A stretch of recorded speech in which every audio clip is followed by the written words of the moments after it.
if any of this breaks down, we can't do business. You know what I'm talking about. I have asked for this. In the past, I have gotten this, and what you're giving me is this. What they're saying is they're not refusing it. They're not questioning you. They're saying, I don't know how to transform this. I don't have the right connectors. You know, I've got a USB-A and you're giving me a USB-C and I don't know how to connect this. Hello. I have been wanting to share with you a concept that I love talking about, but I finally found a way to graphically present it, and I'm kind of excited about it. So I'm going to take you through a little presentation. And what we're actually talking about is system loss. So when you design a system and there's a breakdown in one area, it may not be immediately evident at that point unless you've set up some metrics or indicators to notice it. You'll notice it somewhere else. But I found a thread of truth. I swear to you, I'm going to name a newsletter after that. I found a thread of truth, something that's true at individual levels and also true at top level system areas. But this would just be a nice little presentation talking about system loss, but hopefully also pointing out something about ourselves as well. So in the graphic, it's going to look like a little heart, and this was an epiphany to me because I feel like it matches. When you have something that is meant to be self-contained, these letters stand for thoughts, actions, and emotions. Thoughts, emotions, and actions. And so there's going to be a spiritual component, but we'll get to something that's a little less woo-woo in a second. But credit where credit is due. Master Sri Akarshana he's a spiritual teacher, but he began as a business mogul. Anyway, I'm not here to pump him up. I'm here to say that I heard him say, if your actions do not support your thoughts and your emotion, you cannot powerfully create. If your thoughts do not support your actions and your emotions, you cannot powerfully create. And if your emotions do not support your thoughts and your actions, you cannot powerfully create. And I found that trio very telling, because so many times in our lives, we have an emotion that will not allow us to have certain thoughts, or we have actions that do not allow us to feel feelings. So as you take that around, you start to identify, I want to drive myself in this direction, but I've got this thing that I'm not allowed to address. It cannot participate. And so even though you've managed to ignore something, it also is taking you off track. And I cue in to those things because when you care about people in an organization, care about people in general, when you see something that distracts them, takes them off track, I want this, but I'm doing that. You're looking for every reason why that might happen so you can help them understand it, help them make different choices, showing them what their different choices are. So I love comments like that, but let's take it to something else. So body, mind, and spirit. We all know we have a physical body. We all know that we're thinking somehow, and we all, it's becoming fewer and fewer that I run into people that do not believe in a spiritual side of themselves.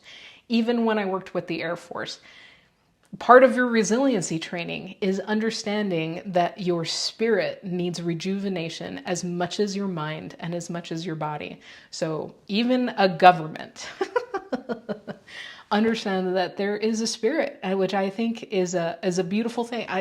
Wow, I'm really digressing. I must be reminiscing a lot. I'm thinking about the Air Force quite a bit. But we have these three components. And what I'm going to argue is that all of these things need to be supported. Your body, your mind, and your spirit need to act in cohesion to affect into the world. At least I'm going to argue that this could be a closed system of support, that our spiritual side can support our body and our mind, that our body and our mind can support the spirit, that the mind supports the body, supports the spirit. And as I've been thinking about that, it's been very interesting because in businesses, you can think double apportionment as far as fiscal support.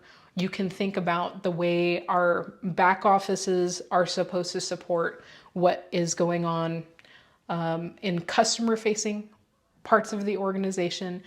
There is a design, if you're the type to think strategically, there is a design that shows we are healthy and self-sustaining when we do these things. Yes, we're designed to have money coming in, but it is also representative of services going out. So when you think of it from a strategic level, what part of our system is meant to be self-sustaining? What in our system is variable to customer actions? So once you understand how to take those apart, let's take the variable actions and let's set them aside. Because for the rest of this conversation, I just want to talk about what is supposed to be self-sustaining. Once you identify that and you have system loss, in an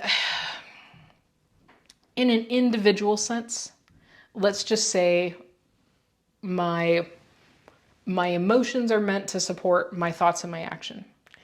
And I'm being asked, I'm being invited to contribute some emotional energy to something external that it was never meant to support. But so let's say someone is asking for that emotional support and I oblige. In the graphic, I'm showing you that our thoughts are saying, hey, I'm not getting the energy I was expecting. So you have system loss. Something's been invited to be contributed elsewhere. In more nefarious levels, you could say an energy vampire is sucking your energy. But the rest of you senses the loss and there's alarm. And this can also happen in your business systems. You can have that system loss. I was expected to send these resources or this effort, these people, the manning. I was expected to send it here, but I'm being asked to send it there. Momentarily, there is stress. And that stressed sector will either be asked, hey, can you wait? And they will either say yes or no. Typically, in our supportive working environments, we say, yeah, of course, I understand. You're doing that. Go do that, but I'm going to need it by X date. And I'm going to need your support by X time. And so those resources leave, but you're expected that at some point I'm going to be made well. Yeah, all of you, you already hear what's coming next. Seldom is it the case that that node is made well. So what you end up with is they need to find support somewhere, somehow. If we're going to keep this running, I'm going to have to find some external support. I'm talking about our businesses. We're going to have to find some external support somewhere. In our personal lives, we take the hit. We might wait for, that need to subside so I can get my energy back and rest and recover and be made well. But sometimes it doesn't work out that way. And sometimes we say, as individuals, okay, I've given out that energetic support elsewhere. Hey, somebody, can you help me? I just need some help with this thing. You list it out. and, you know, someone sends some help because they get it. So you get those outside resources and you're like, okay, I can delegate out this energy to so and so who's asking for it, and I'll ask for help in some other area of my life, and so will help me out. So I'm giving, but I'm getting, I'm asking, and I'm receiving, and that works out for a while. Now, I don't care which direction you take it. I'm just going to keep talking to the graphics, but you think about it either in an individual sense or you think about it in your system sense.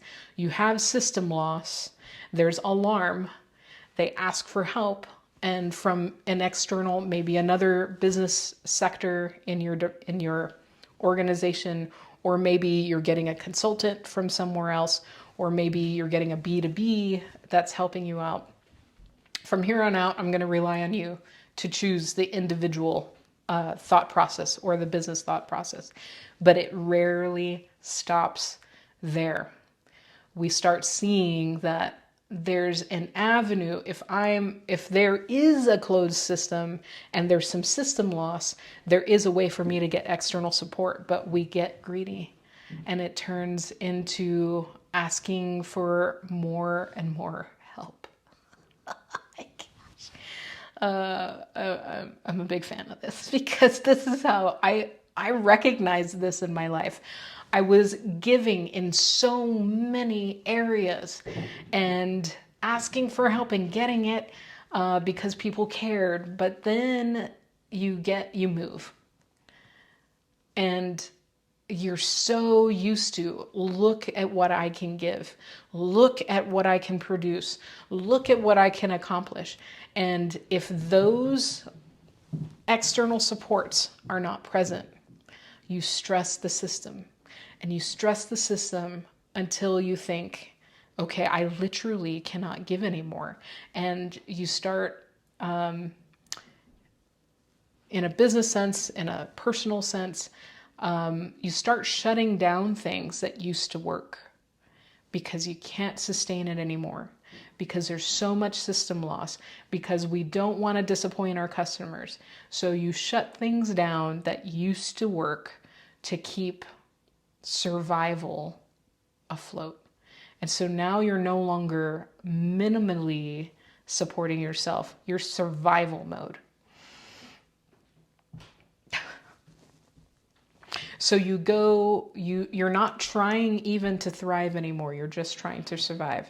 And all you really want to get back to is that self-supporting state where this design should work. Everything we want to do, we should be able to do. We designed it to do that. How can I get from this place of system loss back to this? And in a personal place, we call this, healing. You're healing your mindset. You're correcting where you're sending your energy. In a business sense, this can be tricky because now you've set up all of these workarounds to do these internal, external traits when it was meant to be self-contained, but we've already kind of committed to all of these things. My customer, I'm giving to this, and I'm relying on this outside source. And if any of this breaks down, we can't do business. You know what I'm talking about. I've talked with enough people to know that I've seen this a lot of different ways. And you don't want to disappoint customers, and you don't want to break agreements that you've made with people, whether it's been formalized or just kind of agreed upon, because you have so much dependence on each other. It's two ways.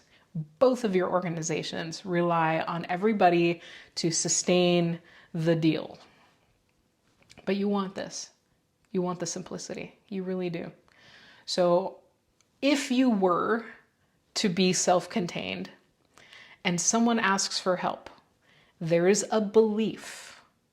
There's a belief out there that you can't be this self-sustained entity, because if you are, then you break down the entire society. No one is going to help anyone else. But I would counter that. If we're gonna use the example from the very beginning, I would argue that you could help, because when you are self-sustained, self-contained, self-supported, you still want that we still want to be out in community. We still want to participate in each other's lives. However, this person that has figured out how to make my energy and your energy, when they get into groups, sometimes they see this. They see all of these people that are, let's just call it codependent. I don't know that I would go clinically really out to that term, but let's just say it's codependent behavior, that I'm going to contribute extra energy that should be in my self-contained system. I'm going to go ahead and delegate it out to you, and I'm going to rely on you that when I need that, you're going to support me right back. And that's how we remain this really tight society. And these people that have figured out how to make their energy their own energy, they're looking at that and they're like, how do I be around you? Because I constantly feel the request for my energy and I don't give it. And everyone's looking at me like, why aren't you one of us? You know, you're here with us. You know, why not?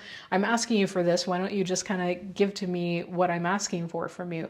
And the person that has figured out how to be self-contained says, because it's not healthy, because this is not the way I was designed to live.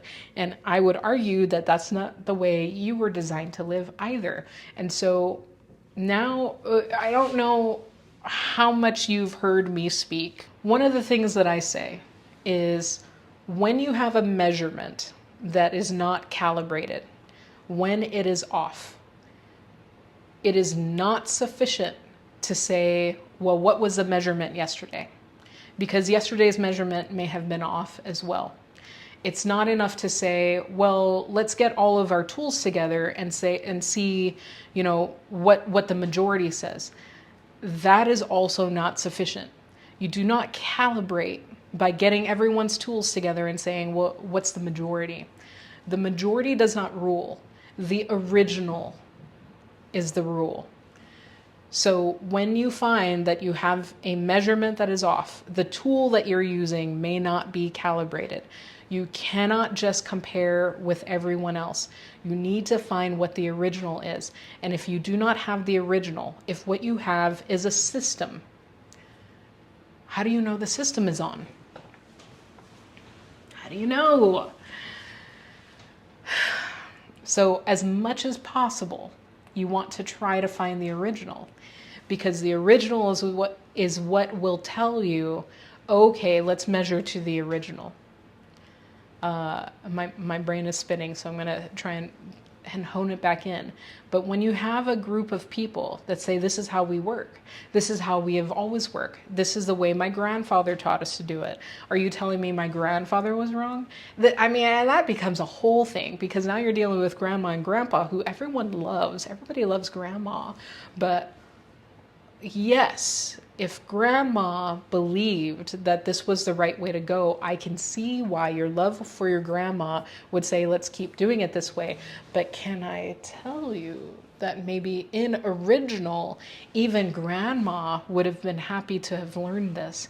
So I'm not trying to speak against your family, but I do want to say that if we have found a way that our bodies were originally designed to operate, that our businesses were designed to operate, and if we can return to that self-sustained place, that perhaps everyone would find, I can now, as a self-sustained entity, more effectively help, because it's not a delegation of a piece of myself that I was never designed to let go. I keep that self-sustained piece, but together this entire piece can make an effect into the world that does not have any system loss at all. And it becomes a very effective way to share our resources, because now I'm using them all together and creating something perhaps that didn't exist. or contributing in a very effective manner when people are asking for help. So here's what we get next is, what if you had multiple people, multiple entities that knew how to healthily effect into the world, that did not have this, I'm going to use the word codependent again, but I'm using it inaccurately in this case. Instead of that codependent system loss, we, in the self-contained manner, effectively work together. And that is what synergy is. Synergy is not a give me a little bit of your energy, give me a little bit of your energy, and I will use it to make an effect into the world. Thank you for donating those pieces of yourself. We're not doing that anymore. We're saying what's yours is yours, what mine is mine, but let us together in a very healthy way make an effect as individuals, in our businesses, and this could just be departments together that are effectively running because we know how these systems are supposed to work and you get it done. So what do you do when together we are influencing someone who is asking for things in an unhealthy way? What they see is, I have asked for this. In the past, I have gotten this, and what you're giving me is this. What they're saying is they're not refusing it. They're not questioning you. They're saying, I don't know how to transform this because I'm used to receiving this energy in a raw matter, and you're giving me something that is elegant. And my system does not know how to transform the elegance. I don't have the right connectors. I've got a USB-A and you're giving me a USB-C, and I don't know how to connect this. So thank you for giving me this, but I think I'm going to ask someone else who will give me something for the connector that I have. So the issue is not that they don't appreciate it. The issue is not that they don't recognize it.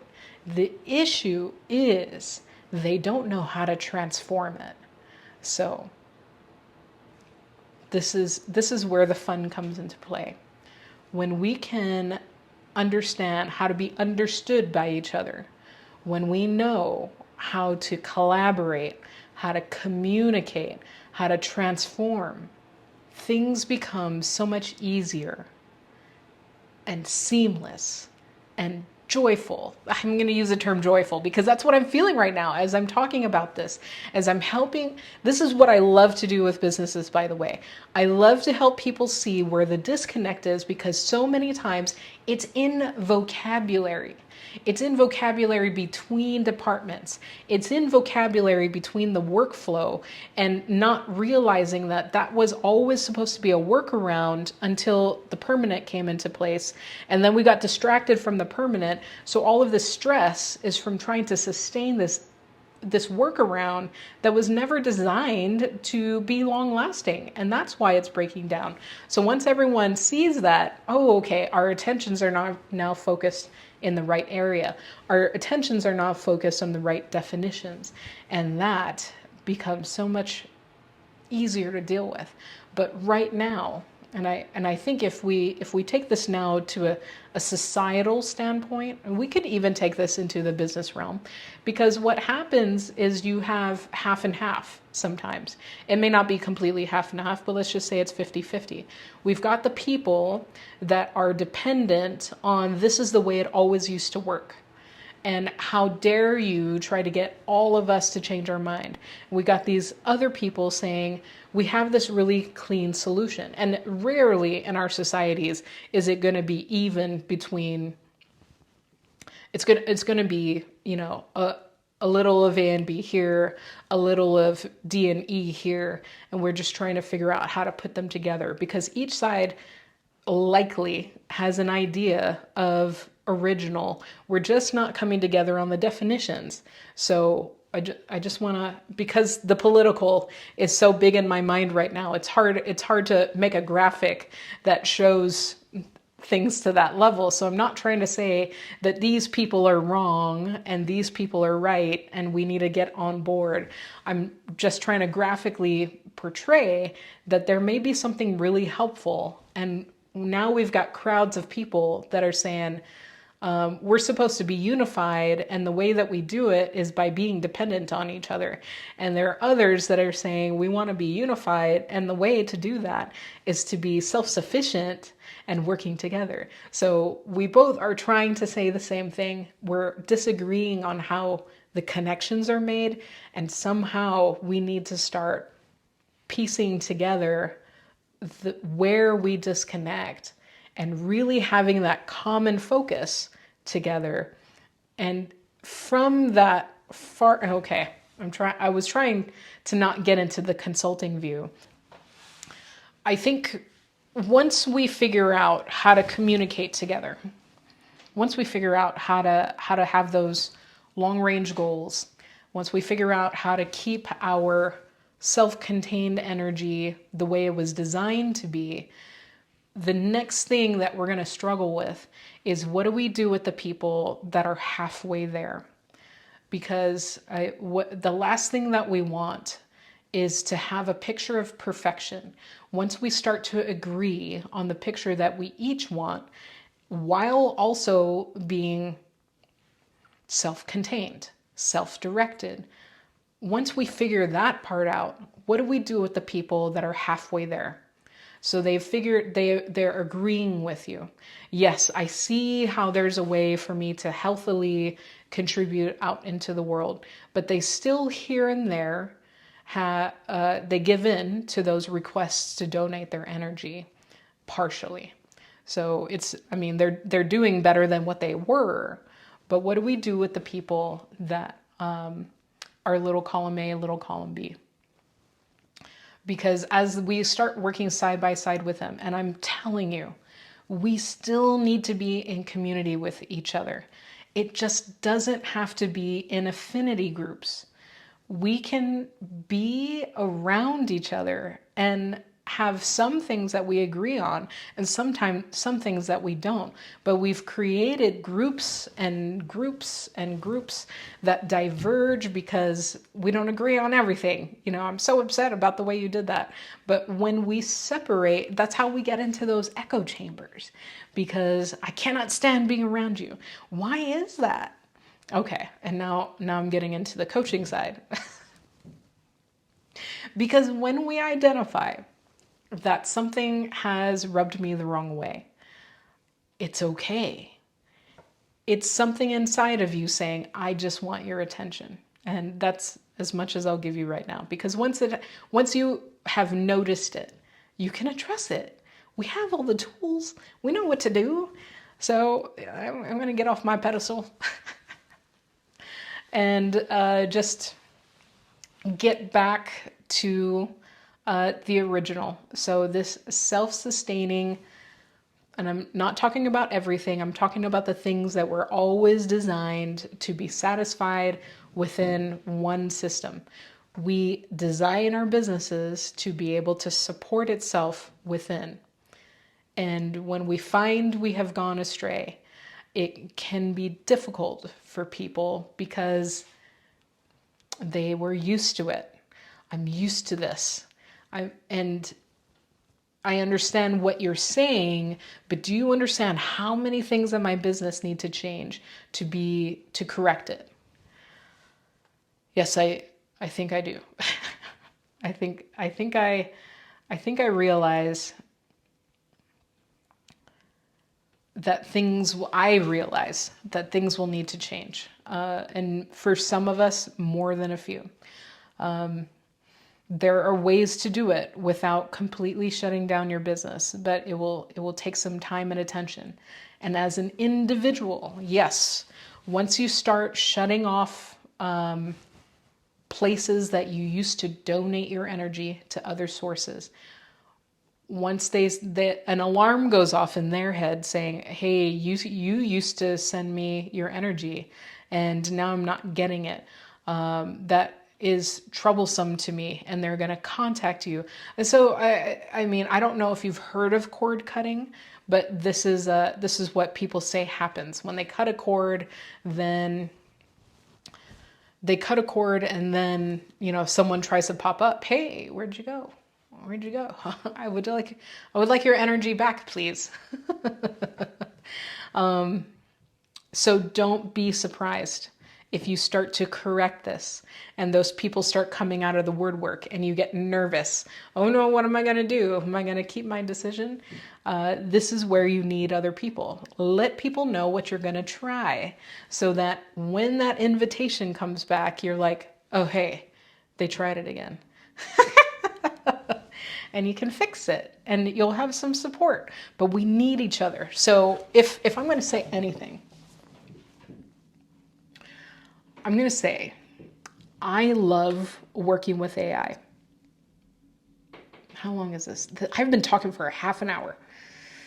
I love talking with AI. And of anyone, like I have been a very resistant person. I've not been AI Amish. Yes, I have. I was AI Amish. I didn't want to talk to AI. I did everything that I could to make sure that systems could not read me. You know, when you have the news app and they know when you're pausing to read something, I would purposefully, very evenly scroll through my phone so that it could not read what I was interested in. I had stickers over, I still do, stickers and ways to cover cameras when I'm not intending to use them. I mean, these are just healthy things to do if you think about things the way that I do. So I had a very sanitized way of interacting with systems, with networks and crawlers. And I had a very, in my view, what I wanted to be separate from. I know that AI is trying to learn. And one of my personal concerns, and this is along the lines of learning to surf, right? So I'm not coming at this from any technical knowledge. This is just my imagination. If AI is learning and there are people who thought like me, think like me, that are avoiding it, how can AI learn about my positions? How can AI learn about my interests if I never allow it to know it? Whatever AI creates in the future, it will not know to have my interests in view. That won't be programmed in. I don't know if it's programmed in anymore. It's really just learning, I think. But I find it important to be involved in one way or another so that AI can see that either I have a divergent or I have an inclusive viewpoint. So it has an idea of what the domain is. AI does not know what the domain is if we don't interact with AI. I also have a caution that I am actually going to voice on video. We all love ChatGPT. ChatGPT does help, or other AIs, helps to make our lives a little easier. ChatGPT can give you suggestions on types of videos and classes to have, in which month, and when to have them. And it is influenced by what it is being fed, but at some point, so, you go down some time, now it becomes, we are fulfilling what ChatGPT is asking us to do. So it becomes a chicken and the egg thing, right? So I have a concern that way, that the example is when electronic calendars, I think I'm older than you all think I am. When electronic calendars started becoming a big thing and students in college would just have their syllabus automatically populated with here are your test days and here are your assignment due dates. They didn't have to input it. It instantly did it for you. I asked my professor, I said, do you think that this will have a negative impact on people's ability to create a schedule on their own? Because prior to that, for a decade at least, maybe longer, I would get my syllabus from each class and I would sit down with a calendar A physical calendar. And I would say, okay, here are my big milestones. I'm going to need this much time to study. I'm going to need this much time to prepare all the research for this book report or whatever. Like I could sit down with multiple inputs and say, I know how to organize this all so that I can excel. Yes, I'm very nerdy. I am one of those people. So with all of that, I could see that if everything was automatically programmed into an electronic calendar that is given to a student, yes, it makes it easier, and now they have no excuse, but they have not learned a skill. And that skill is to see a big task and know how to break it up through their year, not just for their schoolwork, but with their personal responsibilities, the fun things that they want to do, holidays that are coming up. That skill I am seeing has been delegated to other realms. And so when they have something they want to do, they're trying to shoehorn it into a schedule. They have delegated that out of their mind, so they no longer have access to that. With AI, I am curious what parts of ourselves we have delegated to other systems. And what is the transition period between generations? And now I'm talking about people. What is a transition period for all of us to be able to communicate with each other? Because now our definitions are separated by adoption of these I don't know how to call them. These systems is the best way to put it, but I think there's a more elegant way to say it. So yes, my interests are in communication. My interests are in clearing up complexities. And when you're not looking at the originals, when you're dependent on systems, you do not really know if things are calibrated. You do not really know what you're donating energy to. So when, as humans, we can be self-contained as we were designed to be, we'll have a little different perspective, I think. But those are my cautions. Those are my musings. And this is but what I've been thinking about for years. I've been thinking about this concept for years, and it's just arrived to me in graphic format, and I'm kind of excited about it. So if you like things like this, I cannot promise you pretty graphics, interesting stories, but I can promise you that I've got a million of these efficiency examples if you're thinking about it at input levels. I put them together in classes, but I think about this constantly. How can we better communicate with each other? And I would love to know what you would love me to talk about next. I've got 50 of these without your inputs, but I would love to know what you'd like to hear more about, or if you would like to have a discussion. Yeah, so more to come. See ya.